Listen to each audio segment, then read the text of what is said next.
Well, greetings, everybody. Happy football, and welcome to a new season. Well, we couldn't pull the flatbed in here, so we're calling it Shuck on a Sofa. Duerrisms, the podcast, presented by our good friends at Advanced Physical Therapy, as always. And again, it is always great to have the Hall of Famer, the man, the myth, the legend, the man who makes Muddy River Sports go, our guy, Matt Shuckman. Good to have you back. It's great to be back. I love sitting on the couch. We love having you on the couch. It doesn't feel right talking about the fall without you. And now we're about to get into it. Yes, and I know we are. you and I don't usually start with sports, but because it's football season, So we're not going pop culture this one. No pop culture this one at all. Man, We're going to okay. get right into it this All time. right. But we will return to that form Okay, good. soon enough. You know, one of the great privileges of our job is we are afforded access to Yes. practices in the quest to do our jobs. And I know some of the part of the fun of that is not just what we get to see and learn, but what we get to hear. Yeah. There are some darn funny coaches in our Yes.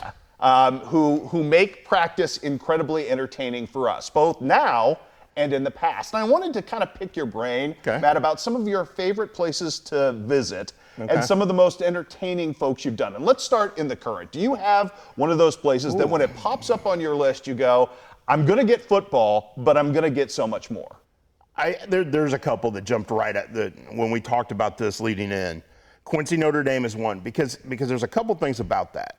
Most people look at Jack Cornell, 6'7", big beard, loud. You hear him on the sideline and you think intimidating. And you don't realize how much fun he is for those kids, for that school. He gets involved in activities. He sang karaoke in the lunch hour one day. He's done dances during Catholic Schools Week. I mean, he's a fun-loving guy. You don't always see that. But if you're around him enough, if you're out there enough, you see that stuff. And I think that always makes going out to Quincy Notre Dame fun. The Hannibal coaches, I love being around them. They're just great guys. I love sitting and talking to them. Maybe not when you say funny, but they're jovial. They enjoy each other. Clint Graham, meanwhile, is funny. This is true. So there's that. And then I'll take you out to Quincy High. And to give you an example of fun, Marty Smith, big burly dude. Wrestler, all-state wrestler, went on in Division I wrestler, Right. was a great football player. He comes rolling up to practice the other day on a moped, on a yellow moped, and he pulls up and he hits a little horn and it's beep, beep, beep. And it's just, and everybody's laughing. He's laughing. It just fits. that is an incongruent look, I can assure you. I'll throw in a couple more. Okay. I think for me, Monroe City is one of my favorite Yeah. stops. David Kirby is just kind of a different level Yes. with that. And you and I have talked about that. The man has an incredibly extensive knowledge of music, like all music. No question. You always hear him walking up. If you pull into the parking lot just before practice, he's always singing something. And I told him the other day, it's like, I expected Southern rock, generally speaking, Yeah. or country, Yes. based on. It's like Adele. He's singing Adele. He told me the other day, I love Adele. Really? It's like the man can actually, Interesting. I don't want to admit this out loud, but the man can actually sing some. Okay. Carries a tune very well. But you always get great conversation, and I think he does a great job keeping it lively. Yes, He I can turn would on a agree with that. dime. When he needs to, he gets serious fast. Yes. But he has fun with those kids. No and question. It's like, and some of the kids that are the kids that need it. You know, there used to be a culture in football where coaches would try to run off some of the lesser talented kids. Right. Now everybody realizes that A, you need the numbers, and B, in some cases, you're saving kids' lives Correct. by giving them something to be involved with. Correct. And I love the way that David Kirby always attends to those kids who you think, hey, those aren't the names we're going to be saying, but he keeps them engaged and involved in doing that. You talked about Hannibal. You said that, Hannibal has a master comedian on that staff that doesn't get enough credit. He also has more reptiles per capita than any human being on the planet in Chris Nicholas. Correct. And we'll talk about this historically because I think Chris was better positioned to do his comedy when Mark St. Clair was there and when Jimmy Caniglio was on that staff as well, because that was probably the most entertaining football practice you would ever go through with those guys in St. Clair doing I would agree with that. St. Clairisms. Yes. Don't eyeball me, son. I go bear hunting with a switch. And the only coach I've ever heard use the word betwixt instead of between, get thee betwixt the lines. And those guys used to make fun of Mark because Mark had this very specific television stance that he would have with the mic, and they'd all be behind him doing that. So that was always entertaining as well. And again, I know you went out to Brown County the other day. I was going to bring that up. Yes, which because you now have not only Heath Fullerton, who is as good at his craft as anybody, coaching linemen, but you add Lyle Klein to that, who has the best dry sense of humor of anybody probably in the area. And while I'm watching them do drills the other day, one of the linemen, instead of getting his arms extended, which you are supposed to do, yes, he wrapped up. And Lyle Klein reminded him that you're not at a dance with your girl. And Klein's over there acting like he's dancing with a girl. And I'm just laughing the whole time. And then if you get the chance to talk to Jared Hoots during practice, it's always fun. Oh, it is. And he always has some weird off-topic thing to throw you. Yeah. It seems like those Winchester guys, they know everybody, don't they? They do. So I would agree with you. That's always fun. But I think you hit the nail on the head. I think some of the greatness of what we get to do is some of the relationships we build, not just with head coaches. Well, and over the years, and it's transcended from starting at Quincy Notre Dame with Bill Connell and I, but the number of coaches who just want to sit on the tailgate and talk to me after a practice. Sure. Not specifically to tape a shuck on a truck, but they just sit down and talk. Like people just come over and sit on the tailgate. I don't think people understand that aren't in this business that so much of what we get isn't us being brilliant or anything like that. Like, we're not geniuses. So much of it is people trusting us with access because of years and years of built up understanding what to say and what not to say in public. And I had somebody ask me the other day, why do you enjoy covering high school sports? And it has about this much to do with the actual sports. I love sports. Don't get me wrong. Sports are my life. But it's about this much people. It is. It always is. And in those conversations you have and the trust you gain, I go back to the spring with the Quincy Notre Dame baseball team. I don't get to write the stuff I did if I don't have those relationships with those players. Right.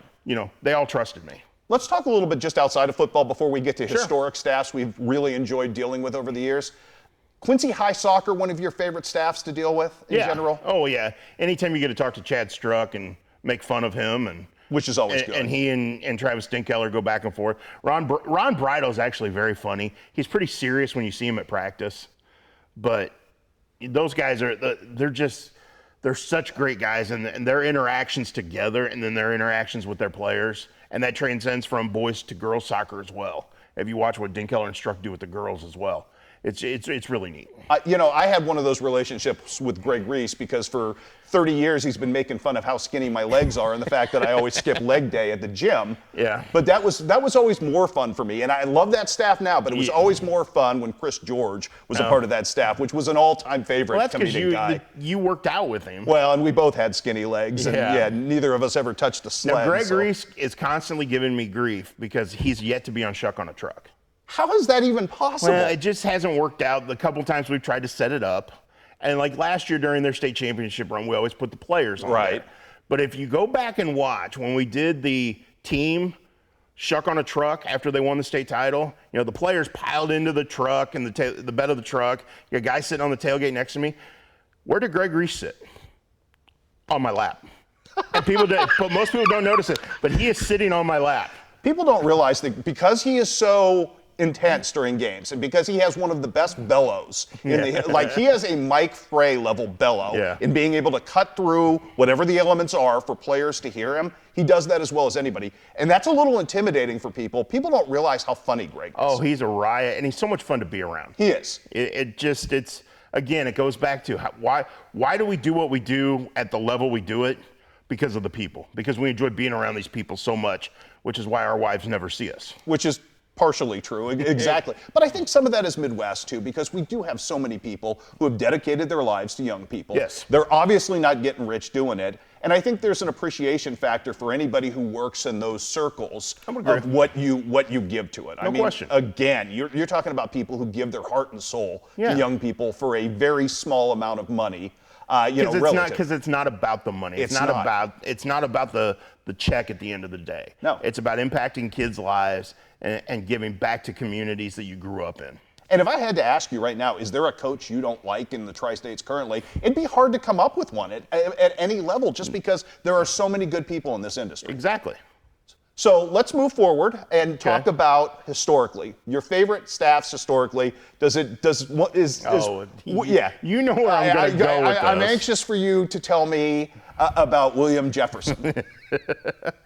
Anytime you get a quote after a game, well, Mr. Shuckman, tonight Mr. Pitts was the mayor and I was the garbage man. One of the all-time great quotes. One of the greatest quotes. And that would be Bill Connell, Quincy Notre Dame football. But that is where Shuck on a Truck, the idea for Shuck on a Truck originated. We started sitting on the tailgate of my pickup moons ago after practice. And it became a thing where the players then each week were like, okay, who's he going to talk to? Who gets to be on the truck this week? It turned into a thing with the football program that's where every interview was done, during practice week. And now after the game, we had a different routine because Bill's very superstitious and very routine-oriented. So post-game interviews were always done the same way, same spot. He always sat on my left. Like we did it the same. He is as superstitious a man as has ever existed in Tri-State sports. But I can tell you this: the funniest Bill Connell story I have. Okay. I was out playing golf one day with some friends, and when you turn your phone off. Right. So you're out there for 4+ hours, depending on how bad you are. 5 to 6 usually for us, yes. And I get back to the truck, and I've got messages. I've got messages from Bill Connell. I got messages from our office. Well, he had tried calling me about something, and I hadn't responded in a timely manner. So he was freaking out. He thought something was wrong. He was worried that maybe I had gotten in an accident or something. And I called him back, and Bill, I'm fine. I was just making sure. But so much fun. Well, and even today, now he in his role athletic director and dean of students, I still get to spend a lot of time with him. And every moment, every conversation we have, I just enjoy. He had some great rivalries over the year. Was any rivalry more fun than him and Kelly Sears? Oh no, it was fantastic. Yeah. And you'd go to a Macomb practice, and Kelly was one comedy act, and then you had Steve Horrell, who was his own separate comedy act. And as much as I loved them together in football, they were much more entertaining in the dugout for softball, especially when Mike and Pat Creek were the officials. One of them was invariably getting kicked out of that game, and I would mark it on my calendar to be there because that was can't miss. But again, some great staffs we've dealt with, obviously. The Carthage guys over the years. I was going to say Jim Unruh, Bill Lapp. I mean, just that whole group. Yeah. Bill Reed, obviously, who I don't think gets enough credit for not only what he did up there, but for what he started, and Brad Dixon has so well extended at Camp Point Central. And if we go back a ways, you could go to Dale Labrie over at Monroe City and that group. I was going to do that, but I was going to point out that, as much as I love Dale was always the straight man of that group. Bob Plord is one of the single funniest human beings I've ever been around. And he and Paul Frigo together, that was just insane. And I can't get through this without mentioning one of my all-time favorites, Parnelli. Yeah, that was a different level. Yes. We have been very blessed. And again, this is just to suggest how much we enjoy that part of this job, and it is a blessing. And we could go on and on. Right. We didn't even mention any basketball staffs or baseball not yet. Stuff, so. We're just kind of in the moment. I asked Matt about that the other day. I said, how much do you just enjoy the interplay of it all? And that spawned this conversation, which we thought you'd enjoy. I mean, I sat at Quincy High football practice the other day and talked to one of my all-time favorite coaches that I had, who's still coaching. And that's Jim Wassman. Oh. And I bet we sat there for 40 minutes, just him and I, just talking. Not a better life philosopher out there than Jim Wassman. Oh. We're going to get him on the truck. If you get him on the truck, I will consider that your greatest victory to this point. So that will be phenomenal. It'll happen. You ready to dive into some football? Sure. Let's talk, first of all, about a topic I raised on the Shuck on the Truck a week ago. We got a lot of new coaching situations. We do. We have a lot of very bright, talented coaches. We have a Hall of Famer returning at Bowling Green, obviously, and Mark St. Clair, who we talked about. I think Jacob Kelvin inherits a pretty good situation at Illini West. We've talked about Coy Dorothy. Obviously, Dalton Hill, who's a guy that I know you and I both have a ton of respect for what he's done. Yeah. Which of those coaches has the best situation in your mind, the best chance to break out early? Well, it's Mark St. Clair. Okay. You just look at what Bowling Green has done in the years leading up to this, and the fact they have a Division I talent in Blaine Bryant. And you just look at what pieces are in place there for him. They're going to have success. All right. How about the truly new guys then? Okay. I think Jacob Calvin at Illini West has the best pieces in place right now to have success this year. But the one I'm looking to see what he does this year and beyond is Coy Dorothy. Okay. I think as far as a coaching mind, as far as understanding the game, I love the energy he brings to practice. I just love what he's doing right now. I love the fact that Jacob Kelvin has the Laffertys there. Yeah. And I think Jacob Kelvin's get it is very high from all the time he spent with Rick Little, obviously. Correct. Being a lineman, which I think helps a lot. And also being able to interact, obviously. When you have a Hall of Famer like Tim Lafferty there to be able to interact with, I think that helps. It helps a ton. The one guy I think who we need to give time to is Dalton Hill. But here's what I love about the Dalton Hill hire. There is nobody out there, except for maybe Jamie Hoskins, who knows as much about weight room, getting kids driven, getting it done the right way, and teaching kids that weight room work is results based. And it doesn't matter what you bench press right now, it's what you bench press tomorrow. Yeah. And I think Dalton Hill is going to build the kind of strength and conditioning program that makes Palmyra very excited about football again. And I also think that there is also a really good staff there, a young staff. Yeah. That, when you add Dalton Huffman to that staff I was to teach say, linebacker play. One of my favorite guys that I got to cover at Hannibal and Culver, wrote a lot about over the years. And his personality fits there. He does. And he understands. He's going to help with the wrestling program as well. Which is a great add. Oh, no question. And I think when we talk about Dalton Hill and what he's going to do, strength and weight training for the football program, it's going to transcend all sports at Palmyra. Because that's what he was originally hired to do, was be a strength and conditioning coach. Right. So I think it's going to help all sports at Palmyra. They've just got to get through the turmoil of the last 9 months. And, once they put that behind them, they can grow. I give Jason Harper a lot of credit for identifying Dalton Hill as a rising star in this business. I do too. Because he was very, very briefly at his alma mater at Mark Twain. Correct. But if you talk offensive line play with that young man, because obviously he had the seasoning playing for one of the best colleges at that level in the country, but he's a guy who gets high concept football and how to break it down and make it simple. Yeah. For younger guys, which I think is a real talent. So, and I think the younger kids in Palmyra right now want to play for him. They want to grow. They want to play football. So I think you just give him time. Right. And it's going to happen. Well, and I had this conversation yesterday with Myers Hendrickson. It takes a season to burn. Whenever you take over a program, there are going to be growing pains no matter who you are, what you think you inherit, and what you do. You've kind of got to get through that first year. Yep. So, again, we're preaching patience on that front. Let's talk about some of the football teams in our area that I think have some swing position groups, and I want to get your take on what you have the biggest concern for some of those football teams. And I'm going to start with a team you already invoked in Quincy Notre Dame, because I got a chance to watch the Raiders last Saturday. There's a lot more there than I suspected going in on paper. What for you is the make or break position group for Quincy Notre Dame football this year, Matt? Running back. Okay.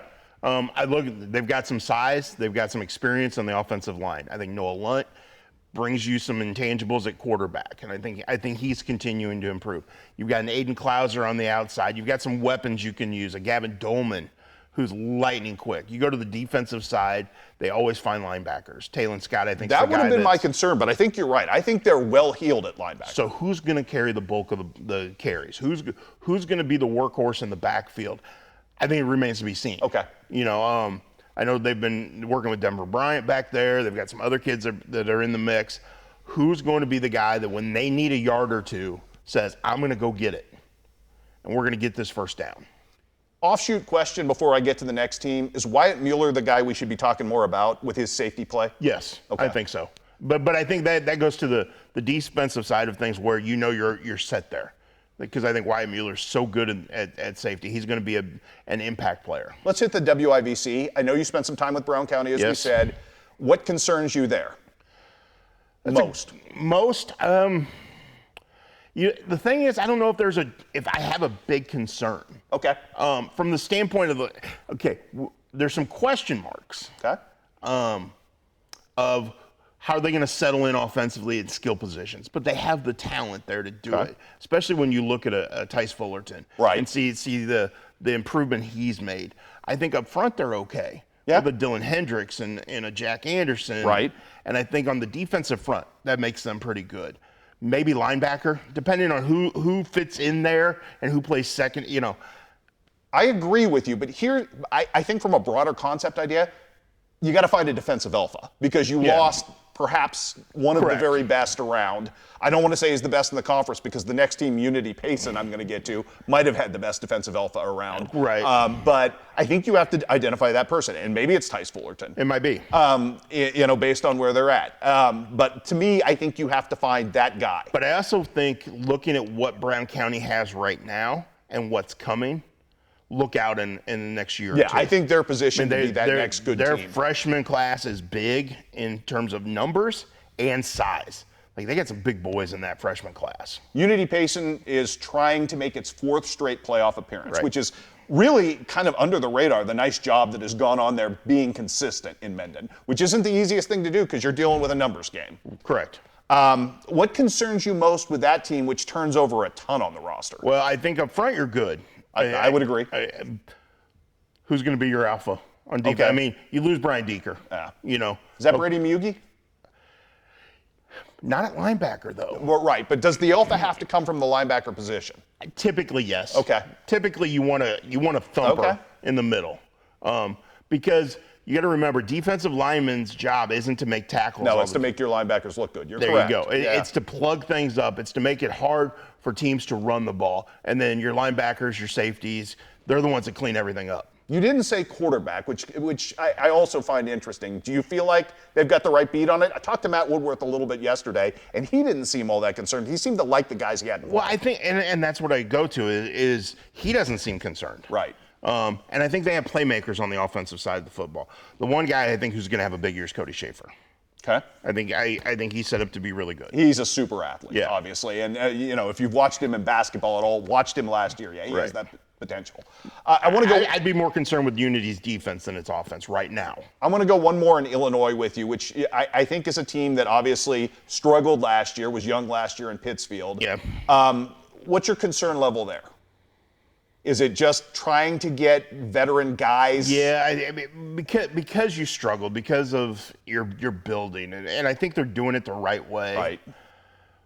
But you got to have experience. I mean, the senior-laden teams are the teams that are going to win. The teams with experience are the teams that are going to win. They've got to build some of that. They've got to build some depth. Saw Javen Petty the other day. Looked really good despite playing with a plate and the off arm. Right, yeah. Made some really strong throws off weird feet, weird footing. They got wide receivers. They got running backs. They got size. I mean, their problem is obviously they play in one of the toughest conferences in the entire state. Correct. But do you feel like they're moving in a good direction? I do. I think Zach Ferguson's doing a really nice job there, and I really believe they're getting the pieces in place. Let's move to Missouri. Okay. What concerns you most about Monroe City, day one coming in? Because this is a team, obviously this is a team we're usually talking about at the top of the food chain, and I think they have a chance to get there. But I don't know that because they have so much turnover in a lot of places. I mean, you're bidding goodbye to the best linebacker in the state, small school. Yeah. You're bidding goodbye, obviously, to most of your offensive backfield, including that same guy we mentioned, who was the perfect David Kirby fullback. Right. I mean, you're missing some really good offensive linemen led by Jag Hayes. Yep. But you do have a Waylon DeGrave coming back. Well, that guy helps a lot, doesn't he? He helps a lot. What most concerns you about Monroe City? Defense. Okay. Come on. You can't replace Keaton Pennywell. I don't think you can't. No one can. Okay. So how do you do that? Who becomes your thumper in the middle? Is it one guy? Is it two guys? Is it three guys that kind of pick up for that? I think defense is where Monroe City, to me, has to show it's ready. I think their sophomores in general are the big key for them. And obviously Quincy Mayfield was a freshman starting on that defense last year that made the semifinals. He's an electrifying kid. Yeah, he's going to play both sides of the ball. He's going to do some special things. And I think when you add him with Waylon DeGrave and some of the other weapons they have on the offensive side of the ball, that's why I'm not worried about their offensive side of the ball. I think they're going to figure it out when you got some additions there that help, some guys that are going to fill those roles. Again, comes back to how do you replace the people you lost defensively? Trace Miser's there now. That makes them very interesting. It does. He can play. He certainly can run the ball. Yeah. We have seen that. And he popped off some throws the other day Yeah. in practice that I thought were very, very impressive. Yeah, I think he's a good fit with what the pieces they have around them. You saw Mark Twain. What were your impressions? What most needs to happen? I know they have probably one of the best offensive linemen in the area. And White Evans. Yeah. Again, I think they're okay up front. They got three starting linemen back. They do. So I think they're okay there. Again, what do you have in the backfield? Brand new quarterback. Brand new quarterback. Yeah. But I'm hearing good things. Okay. I'm hearing good things about what he's able to do. I'm hearing good things about how he played on the defensive side last year for them and how that's going to translate to what he's doing now. So we'll see. Is there a Northeast Missouri team that you think might be a sleeper out there? Because I don't know that outside of Hannibal and Bowling Green, people are not talking an awful lot, but I know you now have South Shelby. Yeah. Clark County still looming out there. Is there somebody sleeper-wise that intrigues you? I think Highland is a team that's may bite some people. Okay. You've got Alex Oning and Braden Logston back in the backfield. And again, those guys were part of that group. They played behind the Robert Gales and the Drew Mallets and stuff that led Highland to its most successful season just 2 years ago. Right. So they understand that expectation. They understand what it takes to do that.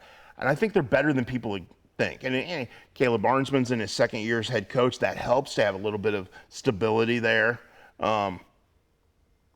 Watch out for Highland. I'll say watch out for North Shelby. And Okay. a lot of that comes from David Stuckey's swagger the other night. I don't think he likes the fact that people are writing them off this season. And I don't know, obviously they're replacing their entire offensive backfield.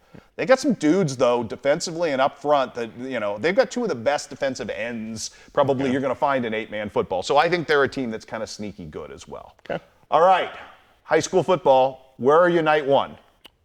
Flint Stadium. Like I had to Come ask.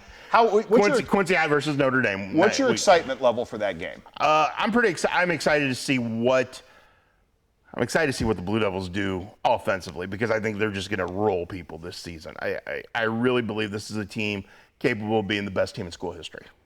Okay. And I'm curious to see what Notre Dame does, one, to combat that, and two, how it establishes itself. Because last year they struggled early. They fought their way into the playoffs. You look at their schedule, and you sit there and go, week 1, week 2, week 3. Tough, tough, tough. Then you also got a trip to defending state champion Decatur St. Teresa later in the year. Right.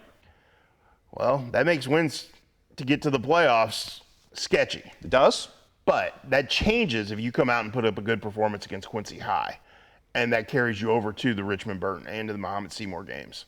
And so maybe those aren't as daunting if you come out and play well against Quincy High. Again, there's questions to be answered.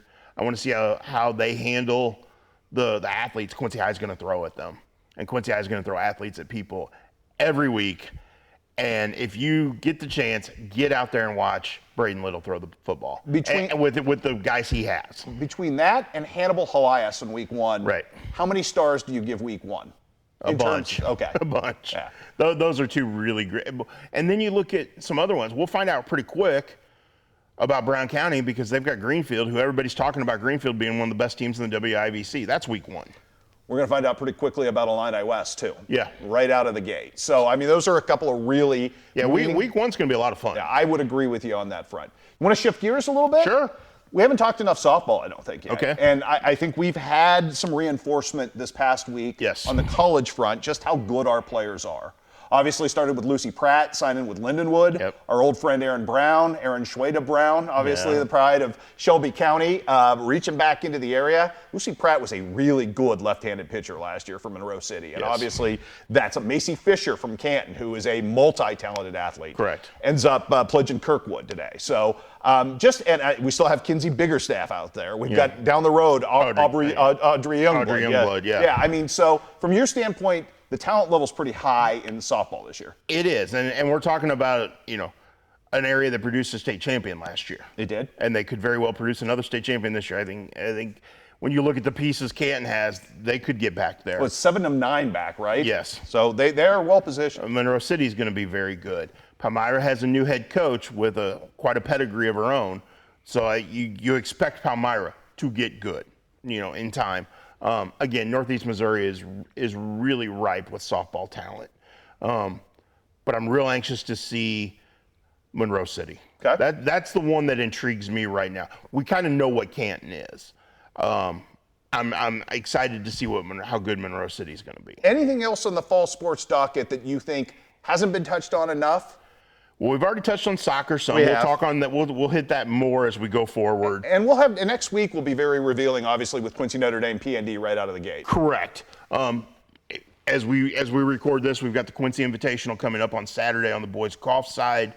So we're going to see learn a little bit more about Quincy High School against big teams. Obviously, Quincy High School's got has got a solid lineup with Gabriel Gold at the top right now. Just shot a 1 under 70 this week up at Monmouth. Bo Eftink and Connor Craven at the top of the Q&D lineup. And Illini West at the top of its lineup with Nick Bruns, who's playing extremely well, and then Colby Robertson. A team that went to state last year and had success at state last year. Don't count them out. I would agree with that. I think it's still interesting to watch Macomb a little bit too. Yeah. Does Justice Keene jump up and become that true number one player? For Hopefully. those guys? Yeah. So I think the golf. I think the golf fun is out there. And man, you talked about Gabriel Gold. I watched him on Monday this week drop about an 80-footer for eagle over in Jacksonville. So Yeah. I think there's a lot of talent on the golf. It's just There not is. as deep as it has been, and you're not as good 1 through 6 as most teams have been of late. and we don't have. In the past few years, we've had one player here or there from one of the small schools, a Blake Arnold, who we knew was going to go do something. I don't know if we have that at the small school. Maybe Nick Bruns is that guy this year, but Illini West has been good as a program and will continue to be because of those guys. We're also waiting on Ty Novosel to sort some things out with his wrist. Correct. Who would be probably the best freshman player we have in the region, based on what he did at the junior high level. Yeah, took third at the junior high state last year, has done some really nice things in his junior tour stuff in the offseason. So add him to a group that includes Hunter St. Clair now too. Quincy High could be interesting. Quincy High could be very interesting. We'll find out a little bit more Saturday at Westview. I'm excited to talk some college football with you next week and in the weeks to come because we need to do that. We'll get into that. I know this is one of your favorite times of the year. I know you're a baseball guy at heart, but you love this time of year. Oh, no Last doubt. one for you. Is there a favorite atmosphere in the Tri-States for you? Because they're all so different, obviously, as we touched on last time. And I thought about this when we were sitting on the truck and you were talking about, hey, there's a unique cadence, obviously, to football season. Is there a visit that you always go, man, this just doesn't happen anywhere else the way it does? Is there a place? For me personally, Yes. Brown County. Yeah, I think I would agree. It's just different. It's just, and it goes back to the pre-Harley days, the guy, and the pre. I mean, I don't know, they didn't have it called the Sting Squad back in the day, but I remember going up to games back there in the early 2000s and stuff, and it was just a different atmosphere. And I know last year I sat and was able to park in the end zone, did a halftime shuck on a truck with the wives and girlfriends of the Brown County coaches. And just the atmosphere there is just different. Yeah. It's just different. That doesn't mean it's better than anyone else or every place is different.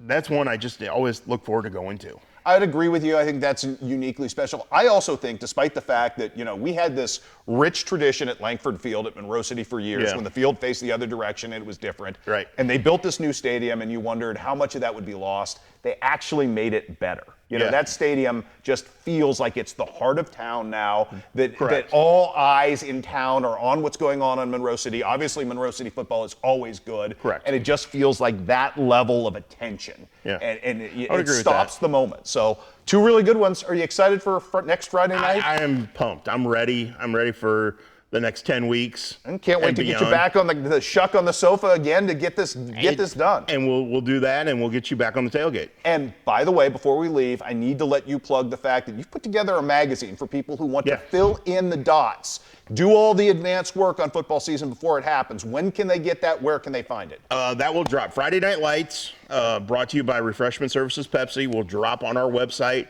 Monday, August 21st. We will have previews of every team in our coverage area. We will have complete schedules. We'll have a look at the players to watch and that kind of stuff.